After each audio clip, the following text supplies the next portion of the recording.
Chicken ధరలు ఒక్కసారిగా పడిపోయాయి. కార్తీక మాసంతో పాటు డిమాండ్ కంటే సప్లై ఎక్కువ కావడంతో చికెన్ రేట్స్ పైన ఎఫెక్ట్ పడింది. దీంతో చికెన్ వ్యాపారులతో పాటు పౌల్ట్రీ నిర్వాహకులకు నష్టాలు తప్పటం లేదు.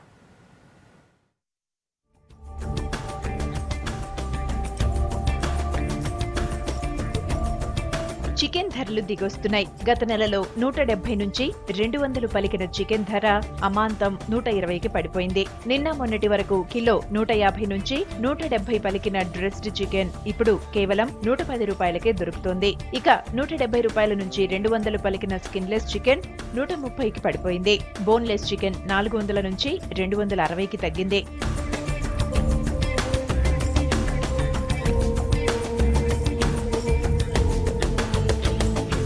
హిందువులు ఎంతో పవిత్రంగా భావించే కార్తీక మాసంలో చాలా మంది మాంసాహారానికి దూరంగా ఉంటారు. అలాగే అయ్యప్ప స్వాముల మాల ధరించిన వారి ఇళ్లలోనూ మద్య, మాంసాలు పూర్తిగా నిషేధిస్తారు. వీటన్నిటి ప్రభావం చికెన్ ధరలపై పడింది. కార్తీక మాసంలో ఒక నెల మొత్తం కస్టమర్ ఏం లేదు. మేము తక్కువ ధరలో కూడా అమ్ముతున్నాం. ఇప్పుడు 180 ఉంటుంది, కానీ ఇప్పుడు 110లా ఇస్తే కూడా మంది వస్తలే, తింటలే. ఎక్కువ కస్టమర్ కూడా లేదు. మాకు సంవత్సరం మొత్తం నడుస్తుంది, కానీ ఈ కార్తీక మాసంలో ఇప్పుడు నడుస్తలే. ఒక మూడు వారం నుంచి మేము ఖాళీ ఫ్రీగా ఉన్నాం. కస్టమరే లేవు.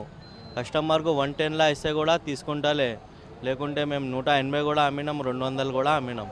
చికెన్ రేట్స్ కార్తీక మాసం వెళ్ళిపోయినాక ఎక్కువ అవుతుంది. ఇప్పుడు కోళ్ల దిగుమతి పెరగడం, సేల్స్ తక్కువగా ఉండటంతో రేట్లను తగ్గించినా కొనేవాళ్లు లేక చికెన్ సెంటర్లు వెలవెలబోతున్నాయి.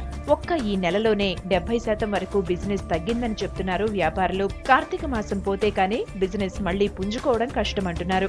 కార్తీక మాసం అంటే చాలా మంది పాటిస్తున్నట్టు, అట్లా అని బిజినెస్ చాలా తక్కువ ఉంది.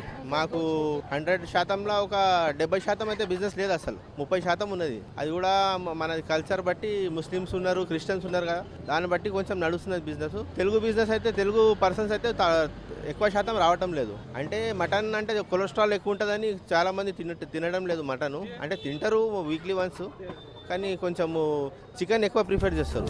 చికెన్ ధరలు తగ్గడంతో వ్యాపారులు, పౌల్ట్రీ నిర్వాహకులు ఆందోళన పడుతున్నారు. మరోవైపు చికెన్ ధరలు దిగొస్తున్నా మటన్ రేటు మాత్రం తగ్గేదే లేదంటోంది.